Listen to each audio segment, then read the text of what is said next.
Hello, welcome to Mon petite channel. இன்றைக்கி நாம் பார்க்க போகிற டாபிக் என்னென்னா, ஒரு பர்சன் இறந்ததுக்கப்புறம் அவரோட வைட்டல் பீயிங்க்கு எப்படி நம்ம ஒரு அடைக்கலம் கொடுக்குறதுன்றதை பற்றி தான். இந்த டாபிக் பற்றி நான் பேசுகிறதுக்கு முன்னாடி, பகவான் ஸ்ரீ அரவிந்தர் ஒரு பர்சன் இறந்ததுக்கப்புறம் அவரோட பார்ட்ஸ் ஆஃப் த பீயிங்ஸு எங்கே போகும், அதுக்கு என்ன ஆகும்னு ஒரு விஷயம் சொல்லியிருக்காரு. அதை பற்றி சொல்லிவிட்டு இந்த டாபிக் நான் சொல்கிறேன். இப்போ ஒரு பர்சன் இறந்த உடனே அவரோட ஃபிசிக்கல் பீயிங்ன்றது இந்த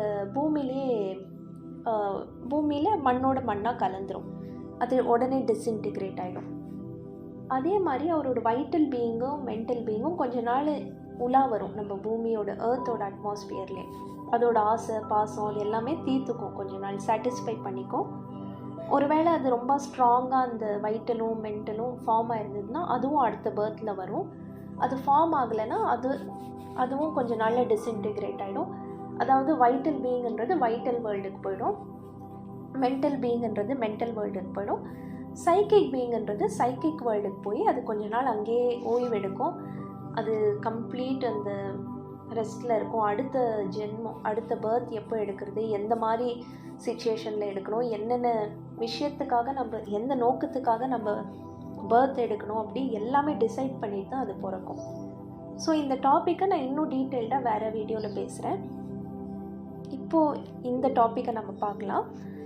ஒரு சாதக் மதர்கிட்ட கேட்குறாரு, அதாவது இந்த வைட்டல் பீயிங்ன்றது வைட்டல் வேர்ல்டுக்கு போயிடும்ல இறந்ததுக்கப்புறம். அந்த வைட்டல் வேர்ல்டில் நிறையா அது ஒரு எதிர்மறையான சக்திகள், தீய சக்திகள்லாம் அந்த வேர்ல்டில் நிறையா இருக்கும். ஸோ அந்த பீயிங்ஸ் எல்லாம் இந்த வைட்டல் பீயிங்கை அட்டாக் பண்ணும்போது அது எங்கேயாவது அடைக்கலம் தேடி போகுமா அப்படின்னு கேட்குறாரு.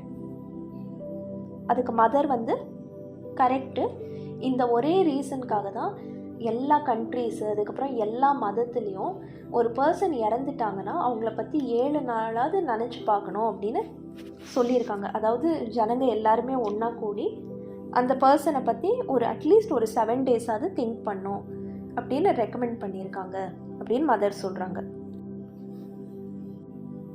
நம்ம ஒரு பர்சனை பற்றி ஒரு அஃபெக்ஷனோடு திங்க் பண்ணும்போது, அதாவது நம்ம இன்னரில் எந்த ஒரு டிஸார்டரும் இல்லாமல், அதாவது சஞ்சலம் எதுவும் இல்லாமல் அழாமல், அதே மாதிரி நம்மளுக்கு இறந்துட்டாங்களே அப்படின்னு ஒரு இனம் புரியாத துக்கம் இருக்கும்ல, அந்த மாதிரி எதுவுமே இல்லாமல் நம்ம காமாக ஒரு அஃபெக்ஷனோடு அந்த பர்சனை பற்றி திங்க் பண்ணோன்னா நம்மளோட அட்மாஸ்பியரு அவருக்கு ஒரு கூடு மாதிரி இருக்கும்.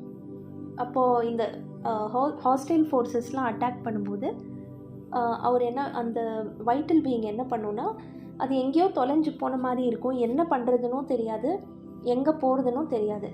அப்போ இந்த மாதிரி ஒரு குரூப் ஆஃப் பீப்புள் அந்த பர்சனை பற்றி ஒரு பாசத்தோடு திங்க் பண்ணும்போது அது ஒரு லைட்டாக ஃபார்ம் ஆகி அவருக்கு ஒரு வழிகாட்டியாக இருக்கும். ஸோ அந்த வைட்டல் பீயிங் உடனே அந்த இடத்துக்கு போயிடும், அந்த லைட்டை நோக்கி வந்துடும். ஸோ அதனால தான் இது ரொம்ப இம்பார்ட்டண்ட்னு மதர் சொல்கிறாங்க. ஒரு பர்சன் இறந்த உடனே அவரோட வைட்டல் பீயிங்கோடு ஒரு பகுதி இல்லைன்னா அவரோட கம்ப்ளீட் வைட்டல் பீயிங்கும், அதாவது அது கம்ப்ளீட்டாக ஆர்கனைஸ் ஆகிருந்ததுன்னா, நல்லா ஆர்கனைஸ் ஆகிருந்ததுன்னா அந்த ஒட்டுமொத்த வைட்டல் பீயிங்கும் அவரை ரொம்ப நேசித்த ஒரு பர்சனோட ஆறால் தங்கிடும்னு மதர் சொல்கிறாங்க. சில பீப்புளெலாம் என்னென்னா, எப்போவுமே அவங்களுக்குள்ளே இந்த வைட்டல் அவங்க ரொம்ப நேசிச்சுருப்பாங்க, இல்லைன்னா அவங்களுக்கு ரொம்ப க்ளோஸாக சில பீப்புள் இருந்திருப்பாங்க, அவங்களோட வைட்டல் பீயிங்கோடு ஒரு பகுதியை எப்பவுமே அவங்களுக்குள்ளே கேரி பண்ணிகிட்டே இருப்பாங்க. ஸோ இதுதான் இந்த செரமனிஸ். இந்த ஒருத்தர் இறந்து போனால் நம்ம செய்கிறோம்ல சில சடங்கு, அதெல்லாம் நம்ம ட்ரெடிஷன்லலாம் செய்வாங்கள்ல, அதோட முக்கியமான இம்பார்ட்டன்ஸே இதுதான் அதுக்கு பின்னாடி இருக்கிற ஒரு கரு. ஆனால் இந்த விஷயத்த நம்ம இந்த சடங்கு எதுவுமே பண்ணாமல் நம்ம பண்ணலான்னு மதர் சொல்கிறாங்க. செரமனிஸ்ன்னு, அதாவது இந்த சடங்குன்றது யூஸ்ஃபுல்லாக இருக்கிறத விட ரொம்பவே கெடுதலை விளைவிக்குதுன்னு சொல்கிறாங்க. எதனால் அது கெடுதலை விளைவிக்குதுன்னா, நம்ம இப்போ ஒரு சடங்கு பண்ணுறதுல கான்சென்ட்ரேட் பண்ணோன்னா, அதாவது ஒருத்தர் இறந்துட்டால் நம்ம இந்த மாதிரி 10 நாள் 13 நாள் அப்படியெல்லாம் பண்ணுவோம்ல சடங்கு. ஸோ நம்ம அது பண்ணும்போது அந்த இறந்தவங்களை பற்றி நம்ம நினைக்கிறத விட அந்த சடங்கை எப்படி கரெக்டாக பண்ணுறதுன்றதுல தான் நம்ம ரொம்ப ஃபோக்கஸ் பண்ணுவோம். அதாவது ஒரு கெஸ்டர்ஸ் இருக்கும், மூமெண்ட்ஸ் இருக்கும். நம்ம ட்ரெடிஷன்லலாம் நிறையா சொல்லுவாங்க, சாப்பாடில் இப்படி பண்ணணும், இந்த டைரெக்ஷனில் தான் சாப்பாடு போடணும், அந்த மாதிரி நிறையா ரிச்சுவல்ஸ் இருக்குல்ல, அதில் தான் நம்ம ஃபோக்கஸ் பண்ணுவோம். இன்னொரு ஒரு முக்கியமான விஷயம், ஒரு ஃபேக்ட் என்னென்னா, எல்லா நபருக்குள்ளேயும் ஒரு 2 பிரின்சிபல் ஆக்குபேஷன்ஸ் இருக்கும். அதாவது 2 விஷயத்தை பற்றி அவர் அப்சஸ்டாக இருப்பார். ஒன்று என்னென்னா, அவருக்கு எதெல்லாம் ரொம்ப பெயின்ஃபுல்லாக இருக்கோ அது எல்லாத்தையும் மறக்கணும்னு நினைப்பார்.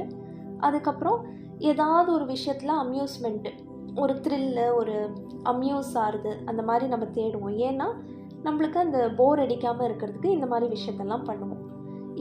இது 2 விஷயம்தான் ஒரு மனித குலத்துக்கே முக்கியமான ஆக்குபேஷனாக இருக்குது, முக்கியமான வேலையாக இருக்குது அப்படின்னு சொல்கிறாங்க.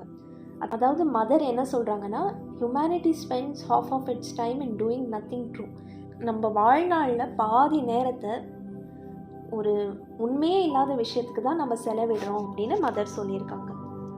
தேங்க்யூ.